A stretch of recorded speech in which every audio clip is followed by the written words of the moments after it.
Madam Chair, members of the committee, House Bill 2577 requires lobbyist statements filed with Oregon Government Ethics Commission to identify each bill lobbyists lobbied on, whether lobbyists lobbied in favor or opposition, each legislative topic the lobbyist lobbied on, each entity that hired the lobbyist, and how much money entity paid the lobbyist to lobby on the topic.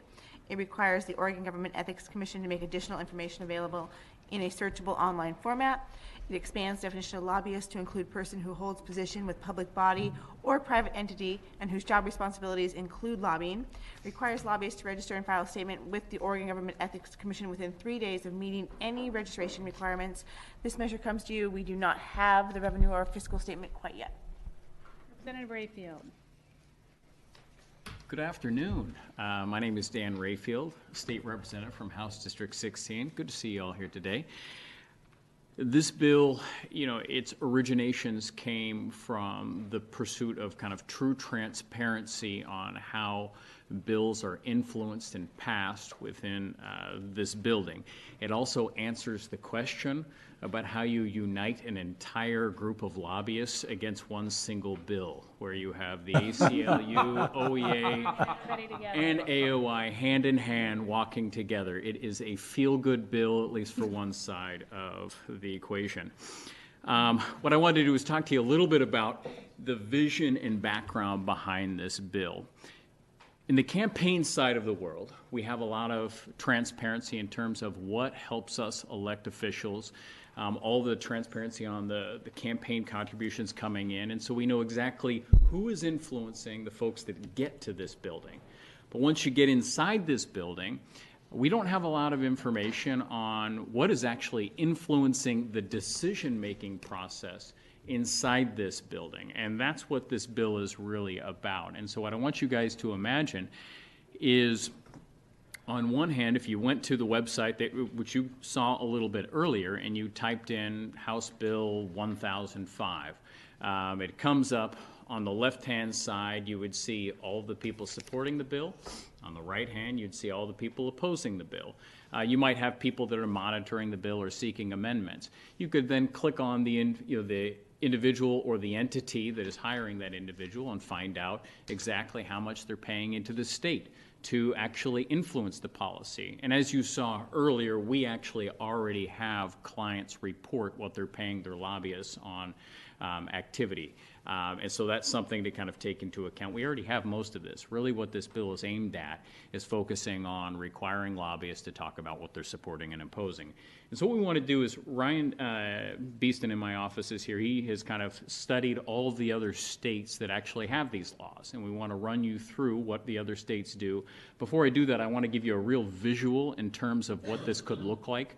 And Colorado is one of the best states at implementing this, and so we'll do is put you up here and kind of show you a little bit about what we could have in Oregon. The clicker is not working. We could have that in Oregon. Look at this. There we are. All right. Prophetic. Go kick it. PowerPoint. Does anybody know?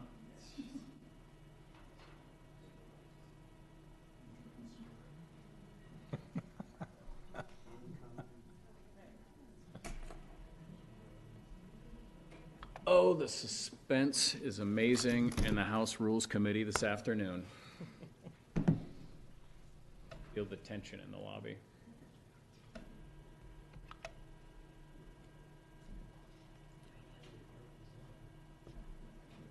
There we are. So this in Colorado, you can see they have taken after Oregon in many ways about having a great picture of their Secretary of State at the top of the website. Really appreciate that. This is a bill search result, and what you can see, these slides are also on OLIS. This is for House Bill 1005. You can see all the various lobby names, the client, you can see the position, where you'll see amending, monitoring, supporting, and opposition.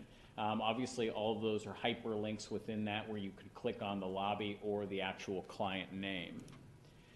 This is a lobbyist summary, very similar to some of the lobbyist summaries that you saw a little bit earlier, but it's a little bit more in depth, where you can click on a full list of clients, you can click on a history, and actually see what they're paid.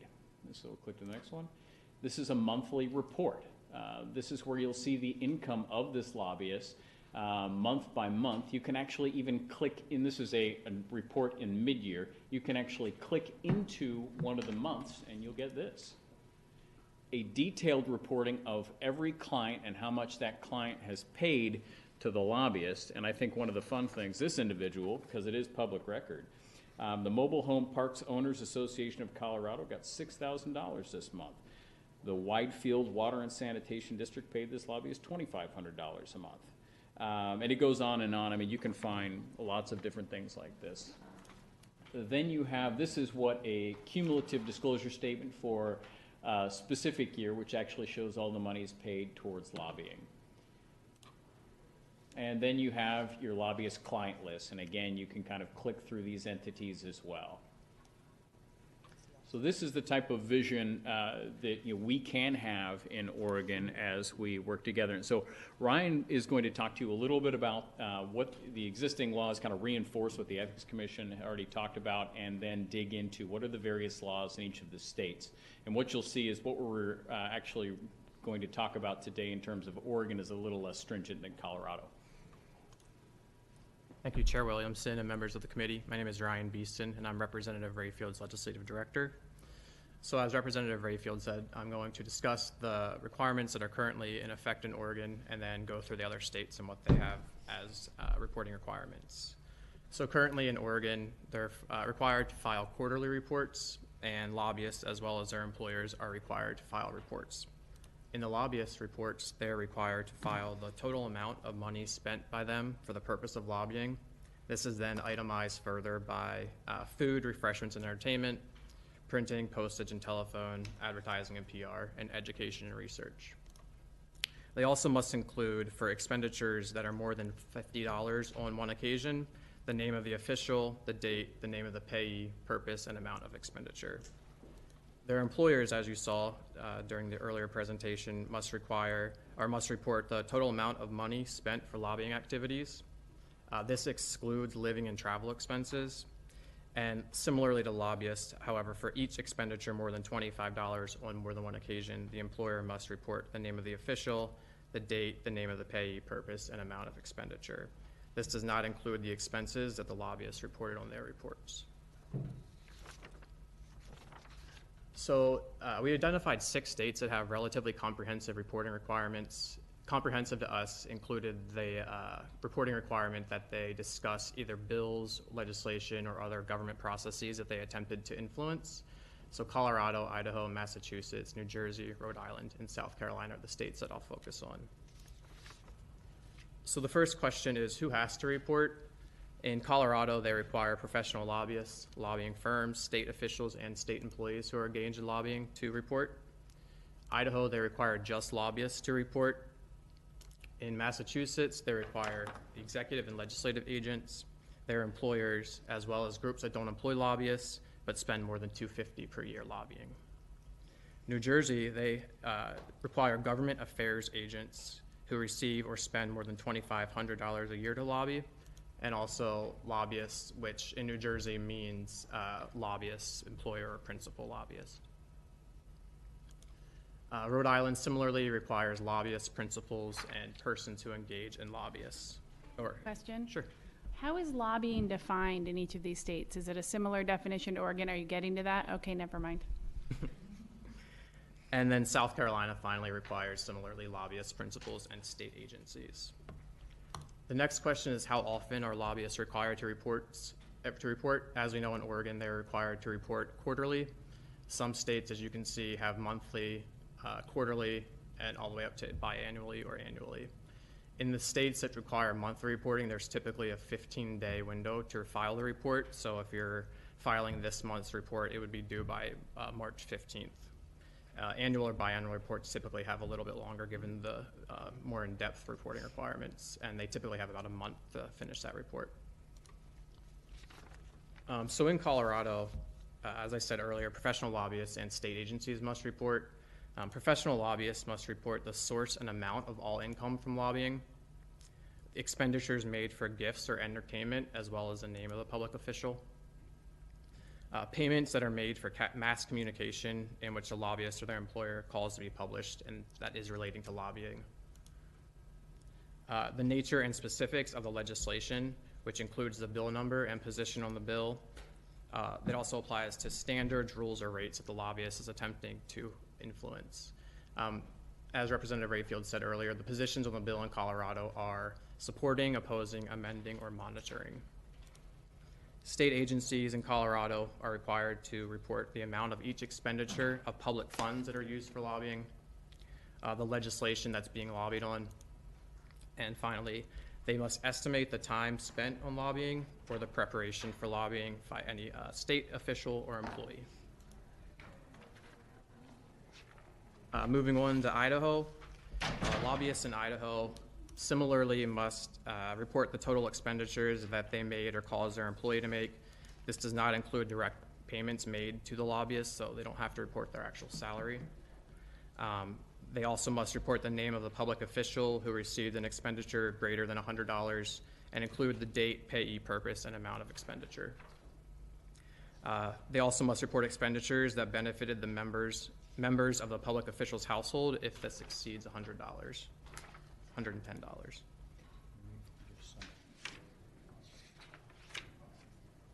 And just for brevity, you guys have these slides.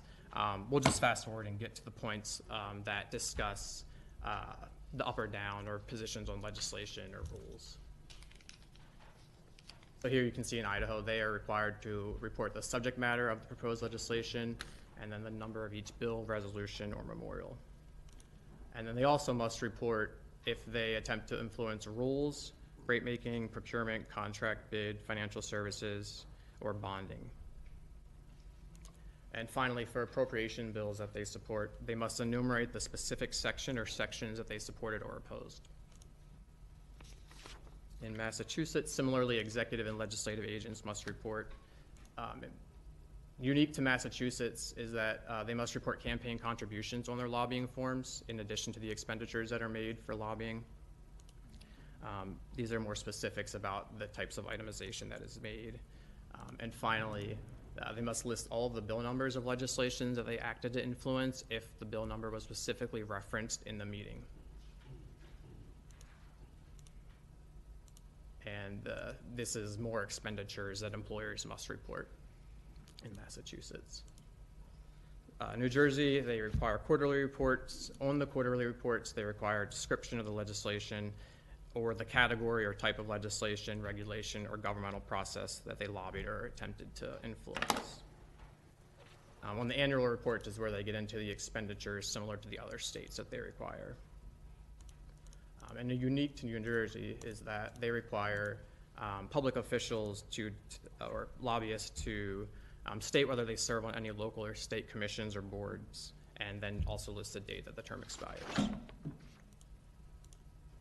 Rhode Island, in addition to the compensation, who paid for the compensation and the types of expenditures, they must also report campaign contributions in excess of 100 made to state officials, candidates, or PACs. In addition, they have to file statements which disclose the legislation by bill number or subject of the lobbying. In addition, and then names of the people that are lobbied and their employers then report the compensation and expenditures as well. Finally, in South Carolina, this is a pretty intensive slide, so we'll go through it pretty quickly. Luckily, the first point is the interesting one. They must do the name, number, or description of legislation, covered agency action, gubernatorial action on which the lobbyist lobbied. Sources of income, itemized expenses. They actually have a provision which requires them to report the names of judiciary members that they've lobbied and itemize the expenses for that as well.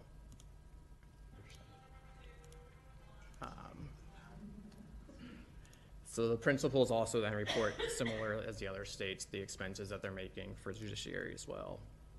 State agencies must report the legislation or similar government actions that the lobbyists tried to influence.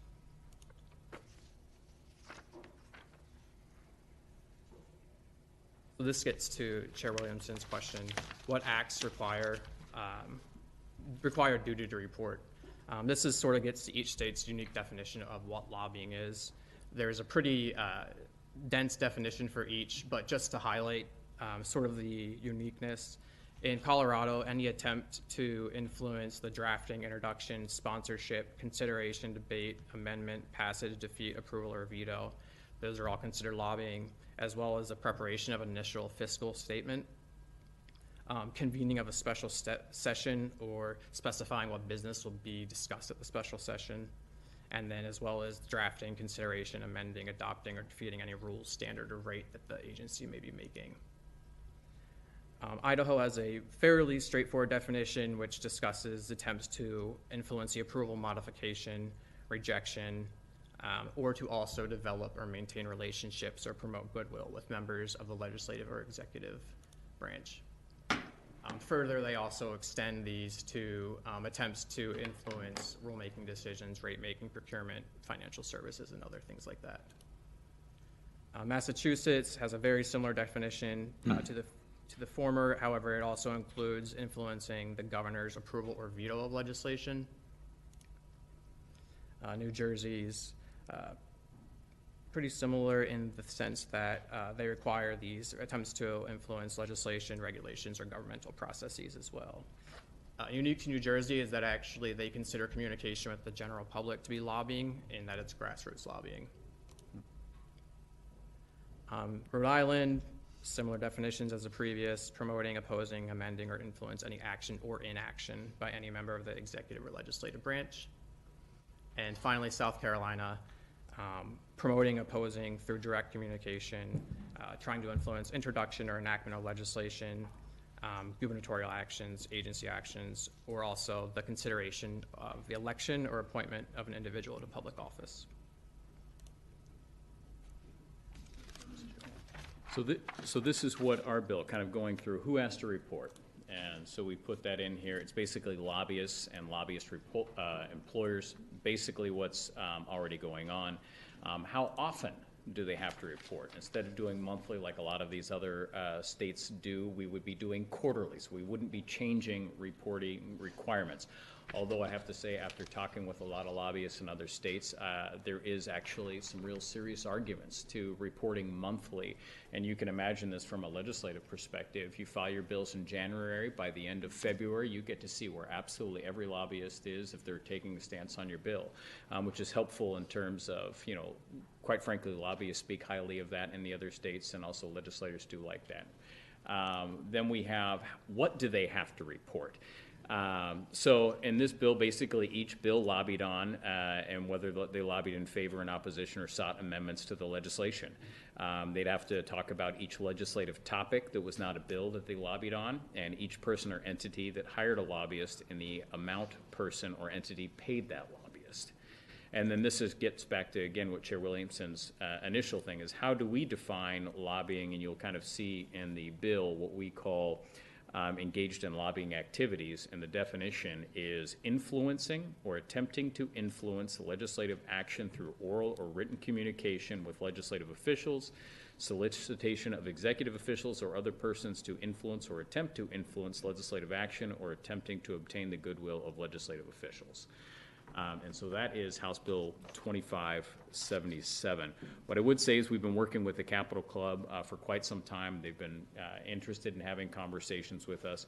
Some of the things we've been discussing is what acts would trigger the duty to report, so kind of the scope of the bills that we would be reporting on. We've talked about the labeling. What happens when you have a bill that you're working for amendments on, or maybe your position changes. And so there's different ways that you can implement this to where your final position on a bill at the given time is what you would do. And all these other states have successfully done this without issue. And then we've also talked about their workload. And what I ended up doing in our office, we had our interns and folks calling lobbyists in other states so that I could personally talk to them. I've talked to lobbyists in basically 4 of these 6 states. 2 of them are going to testify today. And we really focused in on Colorado, as they have the most stringent standards in terms of lobbying. And so What you're going to find is that generally they like these requirements. They think it's good for their practice. One of the individuals who will be testifying told me that the only thing that he really didn't like is that the Denver paper does a story each year on the most high-paid lobbyists, and he says he has to take his parents out to dinner because they think he makes a lot of money. That was his main complaint. And so, as we look at this, I mean, this is, unpopular in this building, obviously. I've gotten text messages. Get stopped in the hallway. In fact, I was stopped in the hallway on the way here. And my meetings sometimes get co-opted by folks talking about this, but I don't think any of us were elected to be popular inside this building. And I believe that we, as elected officials, as lobbyists, have a duty to rebuild trust in our government. And true transparency about how policy is moved in this state is a really good step towards that goal. And the last thing that I would comment on, there is some online testimony from one of the lobbyists who couldn't testify, but I think their end of their statement summarizes it well. This system works well and is a great resource to the citizens and the lobbying community. And this is someone who lobbies for the Colorado Hospital Association, Colorado Beer Distributors, Comcast, Fresenius Medical Center, Pfizer, Uber, and a whole list of other lobbyists, clients. So, and that's on OLIS. So we have actually one of the folks that were invited to testify on hold. Oh, So great. we can get- Okay, yeah. Thank you, Madam Chair. What year did the Colorado one take effect? Actually, I believe it was passed in the mid 20th century and then has recently been updated, I believe, in 2015. I'll have to get back to you on that, though, for the exacts. Okay, thank you. Thank you. And obviously, I'll be around if you have questions.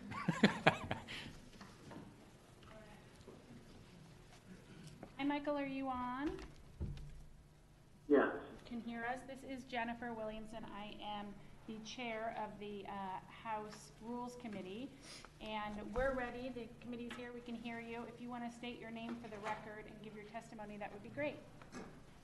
Thank you, Madam Chair. My name is Mike Beasley. I am the president of the 5280 Strategies, which is a governmental affairs and public relations firm located in Denver. Great, thank you. Madam Chair, I had a chance to review House Bill 2577 and was asked to compare it to the practice and some of the law and regulation we have here in the state of Colorado as it relates to lobbyist disclosure and regulation. Colorado has had a similar type measure on our books for at least 25 years. On top of voter-approved limitations on how long the legislature can meet, campaign finance limits, a ban on any gifts to legislators, and it's been part of what the public understands, I believe, and appreciates as a strong ethics law as it relates to public officials here in our state. This bill is very similar to what we have in Colorado. We are required to disclose within a few days of being retained who our client is, report on a monthly basis what the value of that lobbying contract is, as well as any positions we take, whether it's amending, monitoring, supporting, or opposing. It's extremely popular, you can imagine, with the public, but with the media in particular. As I mentioned to Representative Rayfield earlier, once a year there's a story the press does on the top paid lobbyists, and that's usually at the time when I go to dinner with my parents. I end up buying dinner that month. But there is value across the board in the public and private sectors for the public to know what's spent to influence decision makers like yourself. We've tinkered with the law over the last few years. There's to do a couple of different things. One, we amended our law a couple of sessions ago to require attorneys who are lobbying and not practicing law to disclose their clients. That has been considered a loophole in our laws. And just recently, our Secretary of State made available to the City of Denver his website where all of this information can be displayed.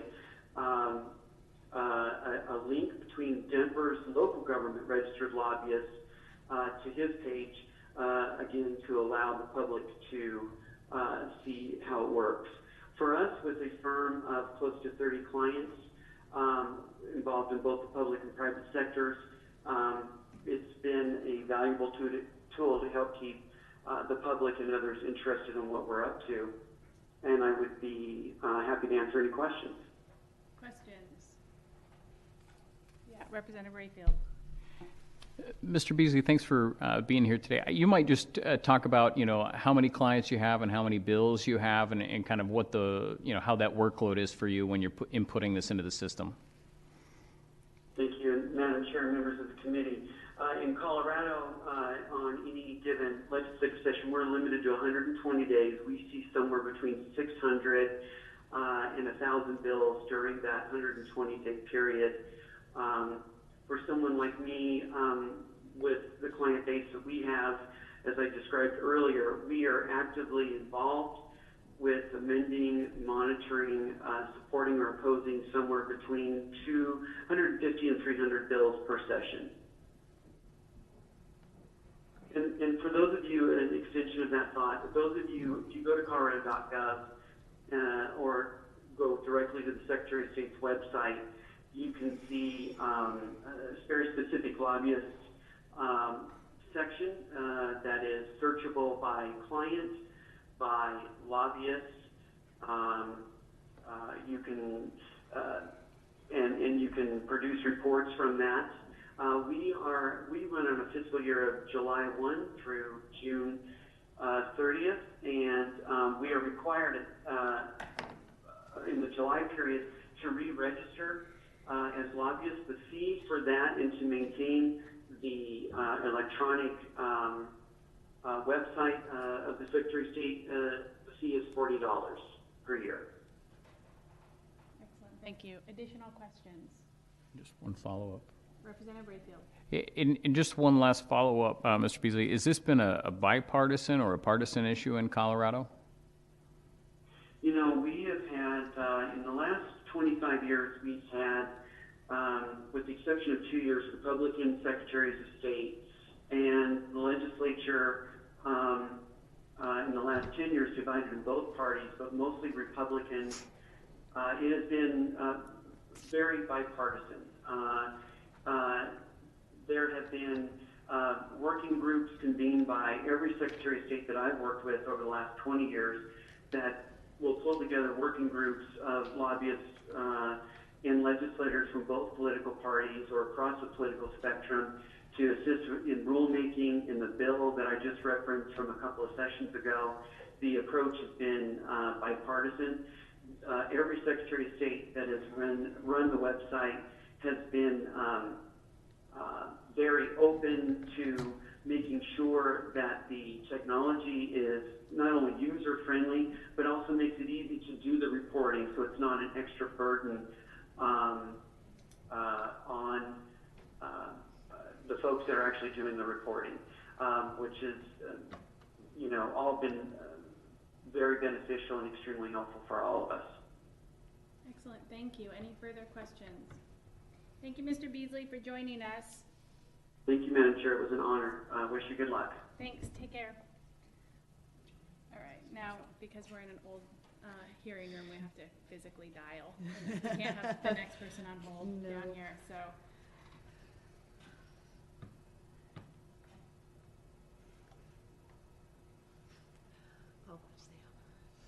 Yeah. It's not a rotary phone, so we've got that going for us. Madam Chair, question to Representative Rayfield. I noticed that he's the only sponsor of the bill. Do you anticipate any co-sponsors? Thank you, Madam Chair, Representative McLean. I would honor some sponsors. I have asked a few people, but so far no one has been interested in joining me on the legislation. Yeah, I know that a lot of flu victims are often isolated. Not many people want to go in and invite them to attend the movies, for an example, with them, or hang out at a party. I would imagine your isolation may last a while on this bill, but God knows we appreciate the effort. Thank you. All right. Could show your appreciation by Armstrong, signing are you on the it. phone? Hello? Hi, this is Jennifer Williamson. I am the chair of the Oregon House Rules Committee, and we have you on speaker with the committee. I'd ask that you just say your name for the record and then go ahead and start your testimony. Okay, my name is Vicki Armstrong. I'm from Akron, Colorado. Excellent. And good afternoon. Thank you for being here. If you'd like me to go ahead and start, I will. Yes, please do. I am a current lobbyist in Colorado. I'm a former legislator. I'm the former Secretary of Labor Director in Colorado, and I am a Republican. I only brought up my party affiliation because I know that Representative Rayfield is a Democrat, and what I have to say today, to me, is not a partisan issue. Representative Rayfield contacted me a few days ago, and I'm assuming because I was a lobbyist in Colorado. We have no other connection, and I don't believe we have any mutual friends. That's true for several of us. Currently, I only have one client, but my views wouldn't change if I had the caseload that I had in my prior life. And when I say that, I'm semi-retired. I have 2 children still at home, and moved out of the Denver metro area a few years ago to take care of 6 of my children who are adopted. So they had some special needs, and I just kind of left the metro area. As a lobbyist with many clients and many bills to follow, I always had to keep my clients updated. And each state is different, I know, but having a computer-friendly system, and I think we have one in Colorado, you basically just re-record the info you are most likely informing your clients about. I was a lobbyist who made reports for my clients once a week with what was going on, you know, to remind them of what our position was, like the board had decided, what the position was with, you know, my input, etc. Or if we were against the bill, if it had been amended and all that. So that component was something that I had already done as a lobbyist. And really, when you're a legislator, I'm sure you all know, you're tracking a whole lot more bills than just the bills that a lobbyist is really involved in following. Because you're following every bill that comes to your committee or onto the floor. The public wonders why a piece of legislation is passed. Sometimes they wonder why it was killed in committee or amended when there is no testimony. I've been in that position.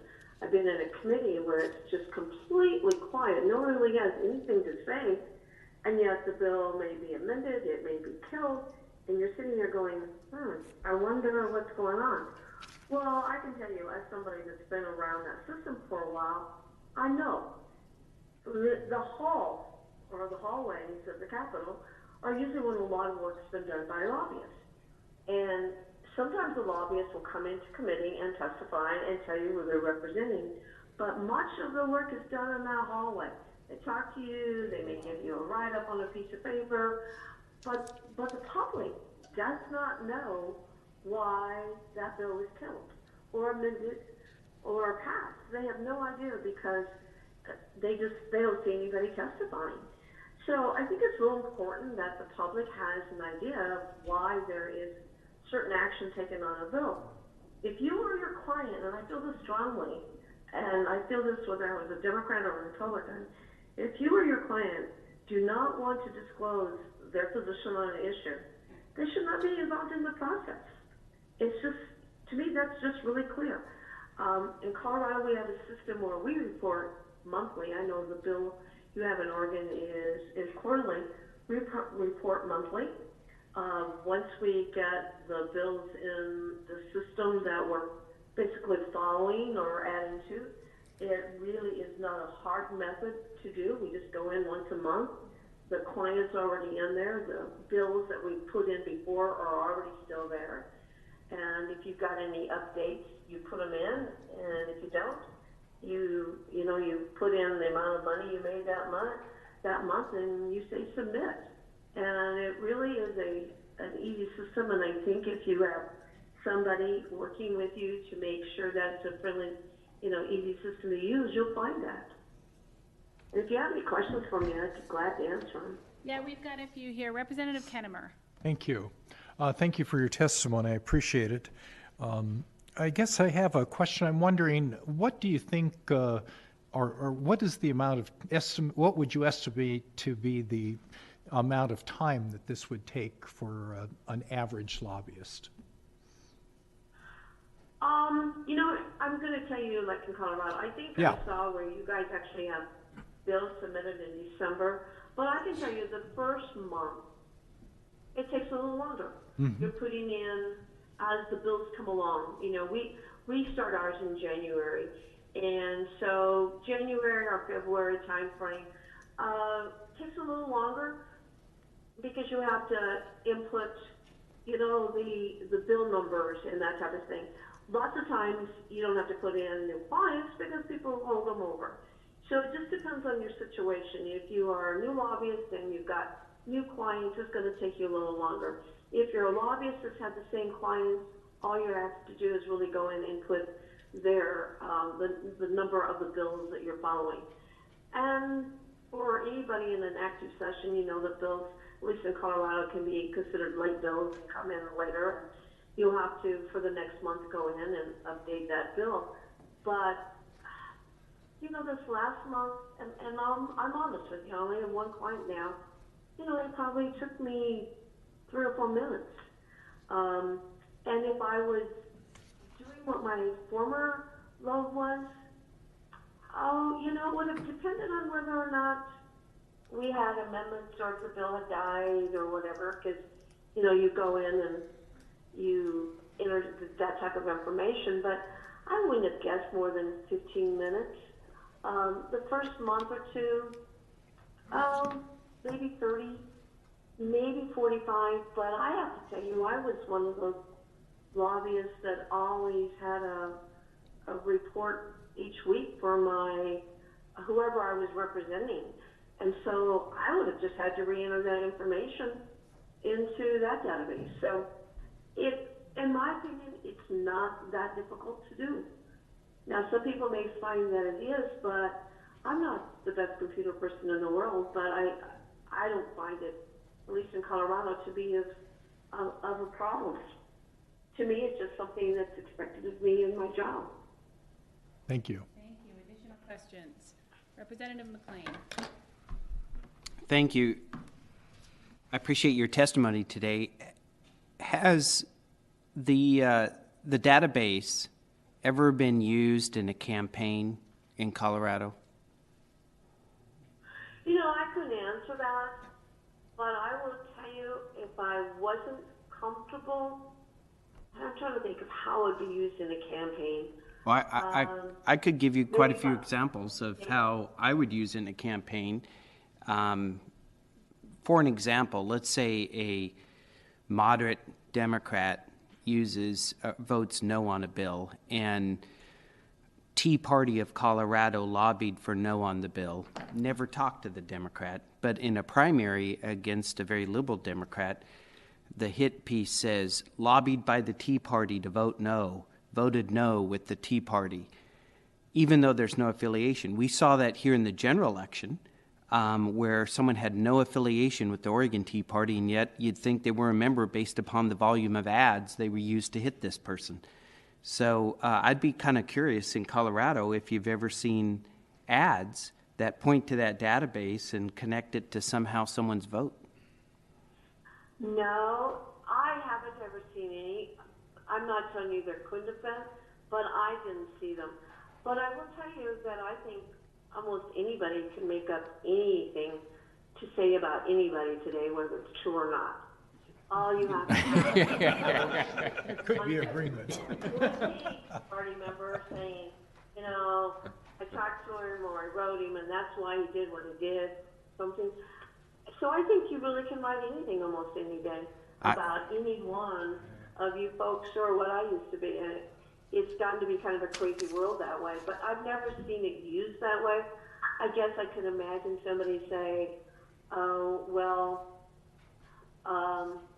our union said to vote no on this bill and the person voted no. Well, you know, I guess it's that person's position to say why he voted no. And I know sometimes that comes out of late of the campaign, but we've all experienced that, I think. Thank you. Additional questions? Yes, Representative Barretto. Thank you, Madam Chair. Thank you, Vicki. Appreciate this. Just a simple question, though. If a lobbyist sponsors an amendment, their name goes on that amendment.